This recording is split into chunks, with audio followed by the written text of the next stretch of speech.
Shalom Ubracha, nous commençons aujourd'hui la Masechet Moed Katan, donc le premier Perek à la première Mishnah. Moed Katan, comme son nom l'indique, c'est Moed, la fête, Katan, petite fête. C'est-à-dire que nous allons parler dans cette Masechet de Moed Katan, de Chol HaMoed, de la demi-fête à Pesach et à Sukkot.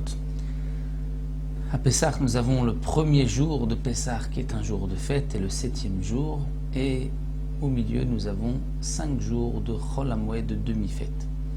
Pour Sukkot, c'est le premier jour et le 8e jour qui sont des jours de fête. Et donc nous avons au milieu 6 jours de Chol HaMoed. Donc ça c'est pour Eretz Israël et pour Chutz La'aretz, bien sûr, puisqu'on rajoute un premier jour de Yom Tov en plus. Donc il y a un jour de moins de Chol HaMoed. Chol HaMoed, nous allons voir qu'il est interdit de travailler pendant Chol HaMoed. Et la Gemara nous rapporte dans Masechet Chagiga un passouk où c'est marqué que pendant 6 jours, vous mangerez des matzot. Et le 7e jour, c'est un jour de Atzeret, d'arrêt, un jour chômé. Et donc, nous apprenons de là, de la même manière que le 7e jour, nous n'avons pas le droit de travailler. Donc le 6 premiers jours non plus. Les 6 autres jours, nous n'avons pas le droit de travailler. Alors, la Gemara poursuit, si le 7e jour, qui est un jour de fête, un Yom Tov, on ne peut pas du tout travailler, aucune melacha, est-ce que les 6 jours aussi, on ne pourra pas travailler pendant Chol HaMoed? Réponse de la Gemara, puisque c'est marqué Hashivi, le 7e jour, ce n'est que le 7e jour où il y a une interdiction de tous travaux interdits, comme Shabbat, les 39 melachot. Les autres jours de Chol HaMoed ne sont pas interdits de toutes les melachot. Quelles sont les melachot qui sont permises, quelles sont celles qui sont interdites? La Gemara nous dit que le passouk a fait dépendre cela de la décision des Chachamim. Les Chachamim décideront quelle est la melacha permise, quelle est la melacha interdite. Pardon. Cela voudrait donc dire que l'interdiction de travailler pendant Chol HaMoed est une interdiction minatora. C'est ce que pensent effectivement certains poskim, comme nous rapporte le Bet Yosef. D'autres rishonim disent que non, ce n'est qu'une interdiction midirabanan, c'est un remez que nous avons ici, une allusion dans le pasuk. Mais l'interdiction de travailler pendant Chol HaMoed n'est qu'une interdiction midirabanan. Donc de toutes les manières, midirabanan ou deoraita, puisqu'il y a une interdiction de travailler, nous allons développer dans les Mishnayot de cette Masechet qu'est-ce qui est permis de faire, qu'est-ce qui est interdit de faire pendant Chol HaMoed. La Mishnah commence par nous dire Mashkim betashlachim, on a le droit d'arroser un champ, pas n'importe quel champ. Un champ betashlachim, c'est un champ qui ne se suffit pas de l'eau de pluie, qu'on a besoin toujours d'arroser. On pourra Bamoed pendant Chol HaMoed, et au passage, la Mishnah nous parle aussi de la Shemitah, puisque la Shemitah est une année shabbatique, nous n'avons pas le droit de travailler la terre. Il y a aussi beaucoup de points communs avec Chol HaMoed, c'est pour cela que la Mishnah va nous marquer les dynimes de Chol HaMoed de la demi-fête avec les dynimes de la Shemitah.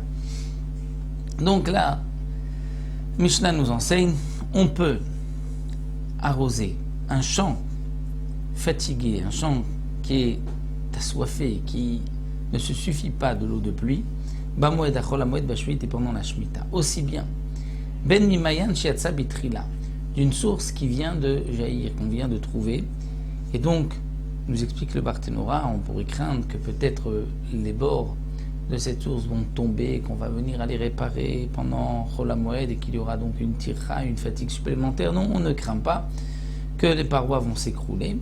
Donc on pourra arroser de cette source, même Mayan Shliat Sabitri, là, ou d'une source qui ne vient pas de sortir, c'est-à-dire qui est sortie depuis longtemps. Et pourquoi on pourra arroser un tel champ? Parce que c'est Davar à Aved, c'est-à-dire que si on n'arrose pas, on risque de perdre la récolte qui a été semée. Et donc, un tel champ, dès qu'on a commencé déjà à l'arroser, si on ne continue pas à l'arroser tout le temps, quotidiennement, il va s'abîmer. Donc c'est pour cela que la Mishnah nous précise que il faudra, donc on pourra arroser, et bien sûr c'est dans le cas où on a déjà commencé à arroser avant Chol HaMoed, où il y a un risque de perte, et donc il faut continuer pendant Chol HaMoed. Et ça, c'est, nous précise le Barthénora, seulement pour un champ, ce qu'on appelle un sadé lavan, un champ blanc, un champ de récolte, de blé et d'orge, mais pas un champ où se trouvent plantés des arbres, un verger, parce que même si on n'arrose pas, ça ne s'abîmera pas. Pour la Shemitah, précise le Barthénora, en vérité, on a le droit d'arroser même un champ qui se suffit à l'eau de pluie. Et donc, ce qui est marqué dans la Mishnah qu'on peut arroser uniquement un champ qui ne se suffit pas à l'eau de pluie, ça c'est pour Chol HaMoed. Aval, mais la Mishnah poursuit, dit En Mashkin, on ne pourra pas arroser ce champ. Bien que donc Chol HaMoed, un champ qui ne suffit pas de l'eau de pluie et qui risque de s'abîmer, donc c'est d'avoir Aved, on a le droit d'arroser. On a le droit d'arroser d'une source, mais on ne pourra pas arroser l'Omime Akshamim, pas avec de l'eau de pluie. Velo Omime Akilon, et ni par les eaux du Kilon. C'est quoi Kilon? C'est un puits où il y a de l'eau de pluie qui est rassemblée dans ce trou, dans ce puits. Et là, il y a une tira, une fatigue particulière de puiser cette eau. Et donc les Chachamim ont interdit de puiser de l'eau d'un puits où il y a de l'eau de pluie parce qu'il y a une tira pendant Chol HaMoed. Et donc à cause de cela, les Chachamim ont fait aussi une autre gzera, ont interdit d'arroser avec l'eau de pluie, de peur qu'on va utiliser l'eau de pluie qui se trouve dans un puits. Donc c'est pour cela que la Mishnah nous dit on ne pourra pas arroser avec de l'eau de pluie. Ven aussi mugiot la gefanim, un dernier point, on ne pourra pas faire ugiot. Ugiot, c'est-à-dire creuser autour des gefanim, autour des vignes ou autour des oliviers, afin que ceux-ci se remplissent d'eau. Donc ça c'est interdit, c'est une tira supplémentaire pendant Chol HaMoed, une fatigue supplémentaire qui n'est pas vraiment nécessaire. Et ça, les Chachamim ont interdit. Donc voici pour la première Mishnah. Déjà, donc, nous avons vu que d'avoir avec quelque chose qui risque de s'abîmer, c'est permis pendant Chol HaMoed d'arroser le champ, bien qu'il pourrait y avoir une fatigue, une tira. Ce n'est pas interdit lorsque le champ risque de s'abîmer. Mais si le champ ne va pas s'abîmer, donc comme l'a vu là, on ne pourra pas arroser pendant Chol HaMoed.